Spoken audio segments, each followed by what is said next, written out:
Alam nyo ba yung pakiramdam na wala ng pag-asang manalo?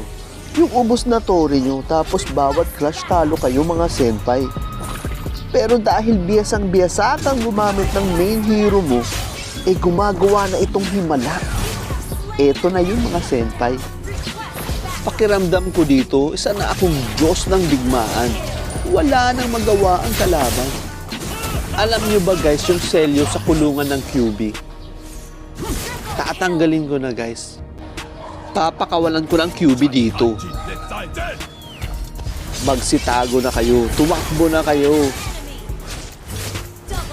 Etong si Nana, kahit may 3 buhay pa to, hindi ito makakatakas. Pinilit nyo kasi ako mga senpai, napakawalan nito. Ang gagaling kasi ng mga idol. Sumurrender tuloy. So paano yan? Hanggang sa muli, paalam!